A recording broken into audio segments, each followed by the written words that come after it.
안녕하세요. 오늘 여러분과 함께 깊이 살펴볼 자료는요. 여러분께서 직접 보내주신 그 교육 지침서입니다. 네, 그중에서도 학습의 개념 연결 단계에 대한 부분인데요. 이 부분이 저는 특히 흥미로웠습니다. 보통 우리가 학습 초반에는 이게 뭐지? 라던가 왜 이게 중요하지? 이런 질문들을 하잖아요. 근데 이 자료는 거기서 한 걸음 더 나아가서 그러니까 이것들이 어떻게 서로 연결되는 거지? 이 질문을 통해서 아이디어를 막 엮어가는 거예요. 네, 그렇게 이해의 깊이를 더하는 과정을 아주 중요하게 다루고 있더라고요. 그래서 이번 시간에는 이 개념 연결 단계가 구체적으로 어떤 의미인지, 그리고 이게 어떻게 여러분이 흩어져 있는 정보 조각들을 좀 의미 있는 큰 그림으로 완성하도록 도울 수 있는지, 네, 그 핵심을 한번 파헤쳐 보는 걸 목표로 삼았습니다. 마치 그 흩어진 별들을 이렇게 이어서 별자리를 찾아내는 그런 여정? 그렇게 볼 수도 있겠네요. 아, 네. 아주 좋은 비유신 것 같아요. 그러니까 개별적인 사실이나 정보를 아는 것도 당연히 중요하죠. 근데 이 단계의 진짜 가치는 그 점들을 잇는 선, 그러니까 그 관계를 발견하고 자기만의 어떤 이해 구조랄까요? 네, 일종의 개념 지도 같은 걸 머릿속에 그려나가는 데 있다고 생각해요.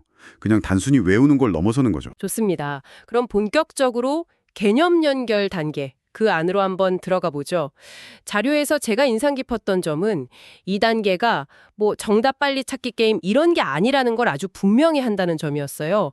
오히려 연결고리 탐색의 시간이다. 그러니까 관계를 탐구하는 그 과정 자체에 훨씬 무게를 두더라고요.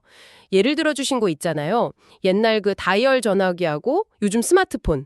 이 둘 사이의 변화를 단순히 달라졌네 이게 아니고 어떻게 달라졌고 또 그 변화가 뭘 의미하는지 그걸 탐색하는 과정 그 자체 말이죠. 네네. 바로 그 점입니다. 핵심은 사실 자체가 아니라 사실들 사이의 관계, 거기를 파악하는 데 초점을 맞추는 거예요. 예를 들면 원인과 결과라던가 비슷한 점, 다른 점, 아니면 부분과 전체의 관계, 이런 것들이요. 자료에 따르면 2단계 그 궁극적인 목표는 결국 학습자 여러분 스스로가 개별적인 지식이나 경험들을 이렇게 연결해보고 그 과정 속에서 핵심 개념을 좀 더 탄탄하게 구조적으로 이해하게 되는 거. 그래서 결과적으로 생각의 지평 자체를 넓히는 데 있는 거죠. 가이드에서는 이 과정에서 교사의 역할을 길 안내자나 다리 건설자 이런 것보다는 지도 제작자에 가깝다 이렇게 비유한 점도 되게 흥미로웠어요. 그러니까 단순히 길을 알려주는 게 아니고 학습자가 스스로 길을 찾고 또 새로운 경로를 탐색할 수 있게 지도의 기반, 그러니까 생각의 틀 같은 걸 마련해 준다는 의미로 저는 읽히더라고요. 예를 들면 이것들은 어떻게 연결될 수 있을까? 무엇이 비슷하고 또 무엇이 결정적으로 다를까? 이 현상을 설명하는 더 큰 원리는 없을까? 이런 질문들이요.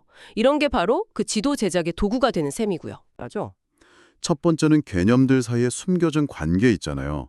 그걸 적극적으로 찾아보도록 유도하는 거. 이게 이제 관계 탐색하기. 두 번째는 비교하기, 분류하기, 원인 결과 분석하기 같이 생각을 정리하고 발전시키는 데 꼭 필요한 구체적인 사고기술 자체를 안내하고 연습시키는 것. 이게 사고기술 안내하기.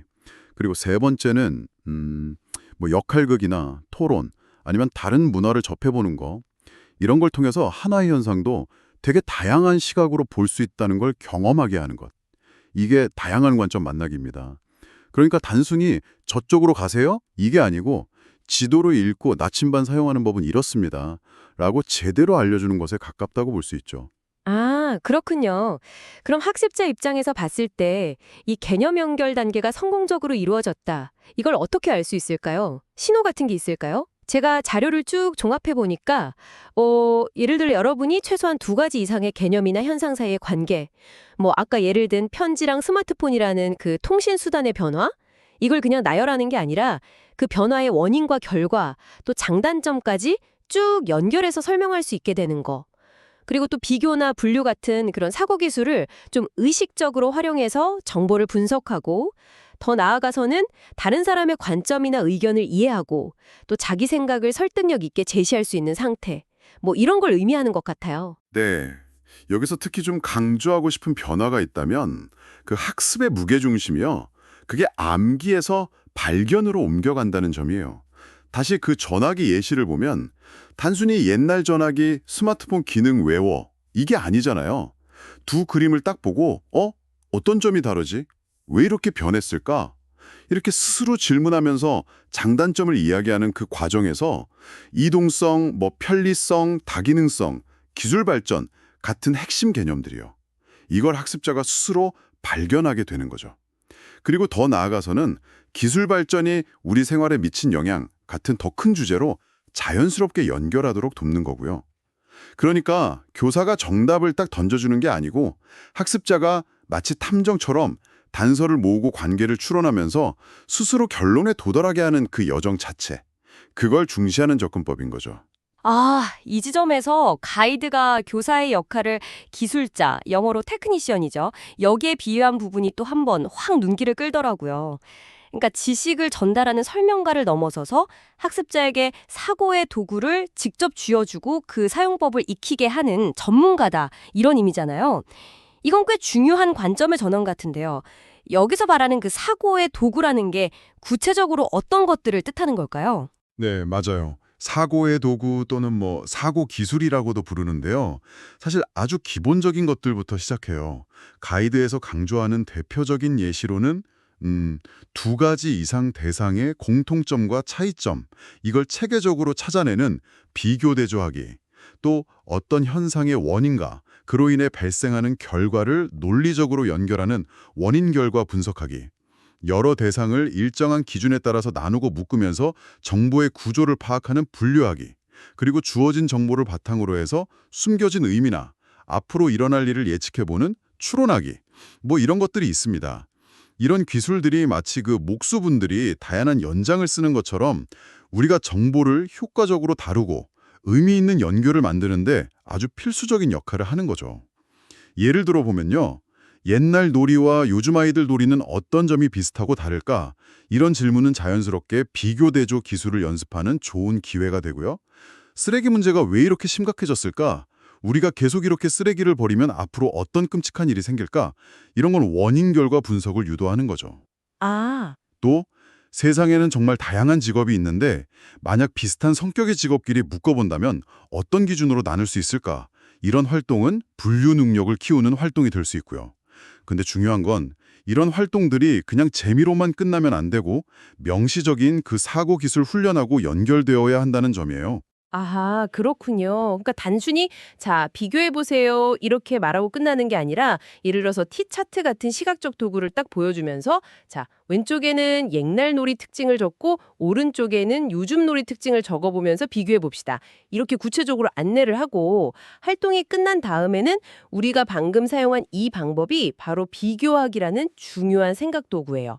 라고 명확하게 인식시켜 주는 거. 그게 중요하다는 말씀이시군요. 마인드맵 같은 경우도 마찬가지겠고요. 아, 진짜 탐험가한테 지도만 덜렁 주는 게 아니라 지도 읽는 법이랑 나침반 사용법까지 같이 가르쳐 주는 거랑 똑같은 이치네요. 정확하십니다. 네. 가이드에서 이 단계를 그 얕은 지식의 바다를 헤엄치는 걸 넘어서서 깊은 생각의 바닷속으로 탐험을 떠나는 것에 비유하거든요. 이때 방금 말씀하신 이 사고 도구들이 바로 스쿠버 장비나 잠수정처럼 그 깊은 바다를 탐험하기 위한 필수 장비가 되는 셈인 거죠.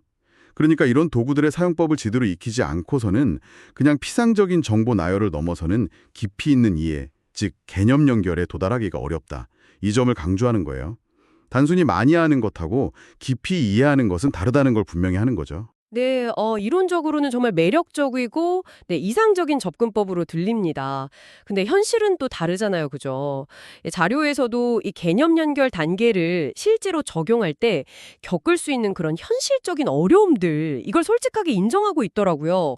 예를 들면 아이들이 흩어져 있는 정보들 사이에서 도대체 뭐를 어떻게 연결해야 될지 막막해한다거나 아니면 비교하기, 분류하기 이런 사고 기술 교육이 너무 추상적으로 느껴져서 그냥 겉돌거나 혹은 모둠 토론 같은 활동이 막 활발해지는 건 좋은데 자칫하면 중구난방이 되거나 특정 의견에만 쏠리는 그런 혼란스러운 상황이 생길 수 있다는 걱정들.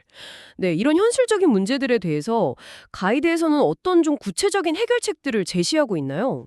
네, 맞아요. 그런 어려움들을 미리 예상하고 상당히 구체적인 해결 방안들을 제시하고 있다는 점이 이 가이드의 또 다른 강점인 것 같아요. 한번 하나씩 짚어볼까요? 네네. 첫 번째가 연결고리 찾기의 어려움. 말씀하신 대로 아이들이 정보는 많은데 어디서부터 이걸 연결해야 할지 막막해하는 경우죠. 이때 핵심 해결책은 바로 시각화입니다. 아까 말씀드렸던 T차트나 아니면 두 개념의 공통점, 차이점을 한눈에 보여주는 벤 다이어그램 같은 거요. 또는 복잡한 관계를 이렇게 가지치기 하면서 그려나가는 마인드맵이나 개념도, 이런 시각적 도구들을 적극적으로 활용하는 거예요. 근데 중요한 건 그냥 자, 이 도구 써봐, 이게 아니고 그 도구 사용법을 명확하게 안내하고 활동이랑 연결하는 거죠. 예를 들어서 옛날 전화기하고 스마트폰 장단점을 T차트 양쪽에 각각 정리해보자. 그리고 가운데는 두 시대 모두에 해당되는 공통점을 한번 적어볼까? 이런 식으로요. 구체적인 가이드라인을 주는 겁니다. 추상적인 연결을 눈에 딱 보이는 형태로 만드는 거죠. 아, 시각화. 네. 그리고 여기에 더해서 질문 꼬리물기 기법도 아주 유용해요. 아이가 어떤 사실이나 연결고리를 발견했을 때 그냥 그렇구나 하고 넘어가는 게 아니라 그래서 그게 왜 중요할까? 왜 그렇게 생각하는데 혹시 다른 이유는 없을까? 만약 그게 사실이라면 또 어떤 점을 알 수 있을까? 이렇게 질문을 계속 던지는 거예요. 그래서 생각을 더 깊게 파고들고 더 넓게 확장하도록 자극하는 거죠. 멈추지 않고 계속 생각에 다리를 놓아주는 역할이에요. 아, 시각적인 틀을 제공하고 또 질문을 통해서 생각의 깊이를 더하게 유도한다. 네, 이해가 됩니다. 그럼 두 번째 어려움. 사고기술 교육의 추상성 문제. 이건 어떻게 해결할 수 있을까요? 사실 비교대조, 분류, 원인 결과 분석 이런 용어 자체가 아이들한테는 너무 딱딱하고 어렵게 느껴질 수 있을 것 같거든요. 맞습니다. 딱딱하죠. 그래서 해결책은 이런 사고 기술들을 아이들이 좀 재미있게 참여할 수 있는 놀이나 활동 속에 자연스럽게 녹여내는 것이에요. 예를 들어 비교대조 기술은 두 개의 비슷한 그림에서 틀린 부분을 찾는 다른 그림 찾기 활동, 이런 걸로 시작할 수 있겠죠. 분류는 다양한 직업이 그려진 카드를 딱 주고 자, 너희들이 생각하는 기준에 따라서 이 카드들을 몇 그룹으로 나눠볼래? 이런 게임 방식으로 접근하는 거죠. 그럼 아이들이 스스로 기준을 만들고 분류하는 경험을 하는 거니까요. 원인 결과는 만약 우리가 학교에서 분류수거를 전혀 하지 않는다면 어떤 일들이 벌어질까? 이런 가상 시나리오를 같이 만들어 보면서 자연스럽게 인과관계를 탐색하도록 유도할 수 있고요. 근데 여기서 절대 놓치지 말아야 할 점이 있어요. 이런 재미있는 활동이 딱 끝난 후에 반드시 개념화하는 시간을 가져야 한다는 거예요. 개념하여? 네. 예를 들면 얘들아, 방금 우리가 서로 다른 그림 비교하면서 틀린 점 찾았지? 이렇게 두 가지 이상에서 같거나 다른 점 찾는 활동을 바로 비교하기라고 부르는 거야. 라던가 직업 카드를 기준에 따라 나눴던 것처럼 어떤 기준을 정해서 여러 가지를 무리짓는 것을 분류라고 한단다. 이렇게 활동하고 사고기술의 이름을 명확하게 연결해줘야 해요. 그래야 아이들이 나중에 비슷한 문제 상황에 부딪혔을 때 이때는 비교하기를 써보면 되겠구나 하고 스스로 그 기술을 인출해서 활용할 가능성이 높아지는 거죠. 경험하고 용어를 연결하는 거예요. 아, 활동을 통해서 경험하고 그 경험에 이름을 딱 붙여주는 과정. 네, 알겠습니다. 그럼 세 번째 어려움으로 넘어가 보죠. 바로 토론 관리의 문제인데요.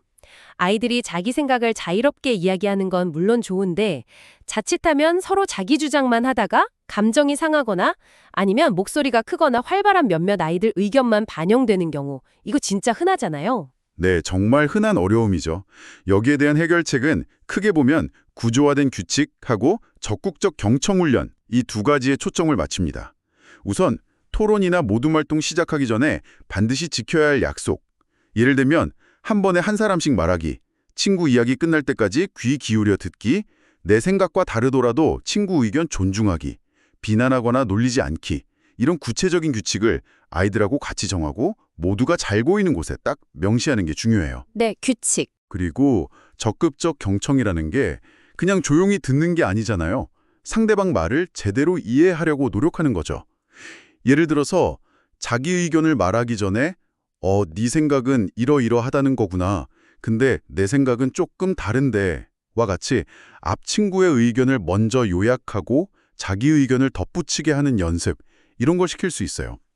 그리고 교사 수시로가 아이들 이야기에 정말 진심으로 귀 기울이고 다양한 의견, 심지어 소수 의견까지도 소중하게 다루는 모습을 보여주는 모델링, 이것도 매우 중요합니다. 추가적으로는 모둠 내에서 돌아가면서 사회자나 기록자 역할을 맡겨서 모든 구성원의 의견이 빠짐없이 기록되고 논의될 수 있도록 구조를 만드는 것도 효과적인 방법이고요. 결국 모두의 목소리가 안전하게 표현되고 존중받는 환경, 이걸 조성하는 게 핵심입니다. 규칙, 경청 연습, 교사의 모델링, 역할 분담까지 정말 체계적인 접근이 필요하군요. 그럼 마지막 네 번째 어려움은 활동 자체가 너무 복잡하고 산만하게 느껴질 수 있다는 점인데요. 특히 좀 어린 학습자들 같은 경우 여러 단계로 이루어진 활동이나 조금만 복잡해도 쉽게 집중력을 잃거나 혼란스러워할 수 있죠. 맞습니다. 그래서 명확하고 간결한 안내, 그리고 활동 시간의 적절한 조절이 중요해요. 가이드에서는 효과적인 활동 안내 3단계를 제안하는데요. 첫째, 이 활동을 왜 하는지, 목표가 뭔지 명확하게 설명합니다. 예. 오늘은 옛날과 오늘날 생활 모습이 어떻게 다른지 비교하고 왜 달라졌는지 그 이유를 찾아볼 거예요. 둘째, 활동 방법을 말로만 설명하는 게 아니라 교사가 직접 구체적으로 시범을 보여주는 거죠. 예. 자, 보세요. T차트 왼쪽에는 옛날 물건 특성을 이렇게 적고 오른쪽에는 오늘날 물건 특성을 이렇게 적는 거예요. 셋째, 활동에 주어진 시간하고 최종적으로 뭘 만들어내야 하는지, 결과물, 이걸 명확하게 제시합니다. 예. 지금부터 10분 동안 이 T차트를 완성해서 모든 별로 가장 큰 차이점 한 가지씩 발표할 거예요. 목표 설명, 시범, 시간 결과물 제시, 딱 3단계군요. 네. 그리고 아이들 집중 시간을 고려해서 전체 활동을 한 5분에서 10분 정도, 이 정도의 짧은 단위로 잘게 나누어 진행하는 것이 효과적이에요. 한 번에 너무 많은 걸 하려고 하기보다는 작은 성공 경험을 여러 번 쌓게 하는 거죠. 그리고 활동 시간 동안 교사는 특정 자리에 앉아있기보다는 계속 교실을 이렇게 순회하면서 어려움을 겪는 아이들한테 다가가서 개별적으로 질문에 답해주거나 작은 힌트를 주면서요. 아이들의 과제에서 이탈하지 않고 계속 참여할 수 있도록 지원하는 역할, 이게 또 매우 중요합니다. 네 가지 어려움하고 그 해결책을 쭉 들어보니까요. 결국 성공적인 개념 연결 활동을 위해서는 명확한 목표 제시, 또 구체적인 활동 구조 설계, 시각적 도구의 효과적인 활용, 그리고 무엇보다 아이들 눈높이에 맞춘 아주 세심한 안내와 지원, 이게 정말 필수적이구나 하는 생각이 듭니다. 예를 들어서 아까 이야기 나눴던 T차트를 활용해서 과거의 주요 통신수단이었던 편지하고 현재 스마트폰, 이걸 비교하면서 그 기능, 속도, 파급력, 이런 차이를 분석하고 통신 기술의 발전과 사회 변화라는 개념을 탐색해 볼 수 있겠네요. 또 벤 다이어그램을 이용해서 생물과 무생물의 특성을 비교하면서 생명의 핵심 속성이라는 개념에 접근할 수도 있겠고요. 그렇습니다. 네, 또는 조금 더 복잡한 사회 문제, 예를 들어 쓰레기 문제 같은 이슈는 마인드맵을 활용해서 발생 원인, 과도한 소비, 일회용품 사용 증가 등등, 문제점 영향, 환경 오염, 처리 비용 증가 같은 것들, 그리고 해결 방안, 분리수거 철저, 재활용 확대, 소비 줄이기, 이런 것들을 가지치기 하면서 시각적으로 구조화하면요. 개별 정보들이 어떻게 서로 연결돼서 전체적인 문제를 형성하는지 훨씬 명확하게 파악할 수 있습니다.